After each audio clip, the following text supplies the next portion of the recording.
প্রতিটি ইতিহাস গড়ে ওঠে কিছু নীরব আলোকে ঘিরে। তারা হয়তো সামনে থাকে না, তবু তাদের উপস্থিতি অন্ধকারকে জ্বালায় আলোয়। তেমনই একজন ছিলেন হযরত খাদিজা রাদিয়াল্লাহু তাআলা আনহা। ওহী আসার আগ মুহূর্তে সমগ্র বিশ্ব ছিল গভীর অন্ধকারে। রাসূলুল্লাহ সাল্লাল্লাহু আলাইহি ওয়াসাল্লাম তখন পাহাড়ে চলে যেতেন, হেরা গুহায়, একা, নিঃশব্দে, আত্মমগ্ন চেতনায়। এই নির্জন আরাধনার পথে তিনি একাই ছিলেন না, তার পাশে ছিলেন হযরত খাদিজা রাদিয়াল্লাহু তাআলা আনহা। নীরবে কিন্তু আত্মিকভাবে দৃঢ় ছিলেন। তিনি শুধু একজন স্ত্রী নন, একজন আত্মার সাথী।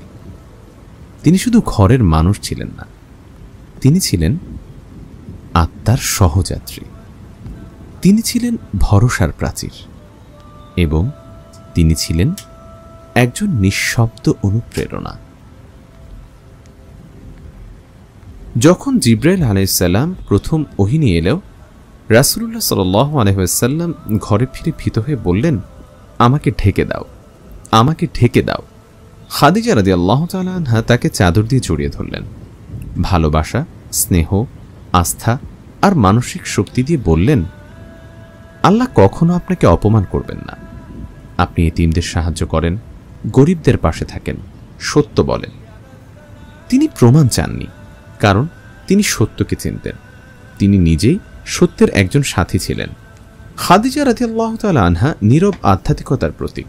তিনি শব্দে নয়, কাজে ভালোবাসা প্রকাশ করতেন। তিনি ছিলেন প্রথম নারী মুসলিম।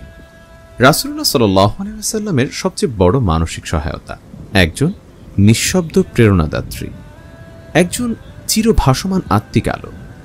রাসূলুল্লাহ সাল্লাল্লাহু আলাইহি ওয়াসাল্লাম বলেছিলেন, যখন কেউ আমার উপর বিশ্বাস করেনি, সে বিশ্বাস করেছিল।